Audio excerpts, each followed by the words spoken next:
హైదరాబాద్లోని గాంధీ భవన్లో క్రమశిక్షణ కమిటీ భేటీ అయింది. క్రమశిక్షణ committee chairman MP Mallu Ravi అధ్యక్షతన ఈ సమావేశం జరుగుతోంది. ఇటీవల పాలకుర్తి నియోజకవర్గంలో కాంగ్రెస్ పార్టీకి వ్యతిరేకంగా పనిచేస్తున్న నాయకులపై TPCC general secretary Jhansi Reddy, MLA Yashaswini Reddy క్రమశిక్షణ కమిటీకి ఫిర్యాదు చేశారు. నియోజకవర్గంలో పార్టీకి వ్యతిరేకంగా పనిచేస్తున్న వారిని సస్పెండ్ చేయాలని నేతలు కోరారు. ఝాన్సీ రెడ్డి ఫిర్యాదు క్రమశిక్షణ కమిటీ చర్చిస్తోంది. ఈ అంశంతో పాటుగా పెండింగ్లో ఉన్న ఫిర్యాదులపై కూడా చర్చించే నిర్ణయం తీసుకునుంది క్రమశిక్షణ కమిటీ.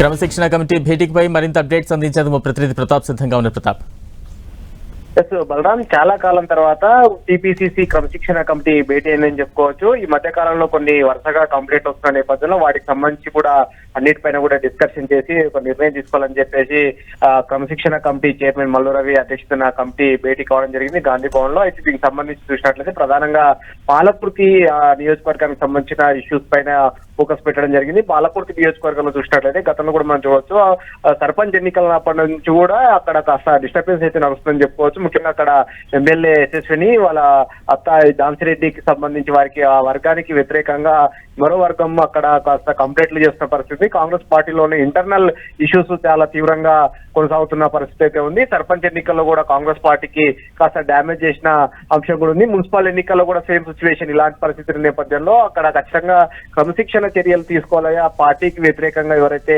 పాల్పడిన చర్యలు ఉన్నాయో వారిపైన కూడా చర్యలు తీసుకోవాలని చెప్పేసి ఝాన్సీ రెడ్డి కానీ అదేవిధంగా ఎమ్మెల్యే యశస్విని రెడ్డి ఇప్పటికే టీపీసీసీ క్రమశిక్షణ కమిటీకి ఫిర్యాదు చేయడం జరిగింది. అయితే ఆ వచ్చిన ఫిర్యాదుల నేపథ్యంలో వాటిని దృష్టిలో పెట్టుకొని వాటిని అన్నిటి కూడా షార్ట్అవుట్ చేసే ప్రయత్నం చేస్తారు. వీటి పైన సంబంధించి వారిపైన చర్యలు తీసుకొని పార్టీ నుంచి సస్పెండ్ చేయాలని చెప్పేసి పాలకుర్తి నియోజకవర్గానికి సంబంధించి వారు ఫిర్యాదు చేశారు. కాబట్టి వాటిపైన కూడా ఇప్పుడు డిస్కషన్ చేస్తున్నారు. వారికి ఆ అంశానికి సంబంధించి కూడా వారికి ఏమైనా క్రమశిక్షణ ఉల్లంఘనలు చేసినట్లయితే కనుక వారిపైన వేటు వేసేందుకు కూడా వెనకాలబోమని చెప్పేసి క్రమశిక్షణ కమిటీ భావిస్తుంది. సో మొత్తం మీద వీటితో పాటు మరికొన్ని చిన్న చిన్న అంశాలు ఉన్నాయి. వాటిపైన సంబంధించి కూడా డిస్కషన్ చేసి వారికి షోకాజ్ నోటీసులు ఇవ్వాలి, ఏం చేయాలనే దానిపైన కూడా క్రమశిక్షణ కమిటీ డిస్కషన్ చేస్తుంది. Balaram, right, thank you Pratap.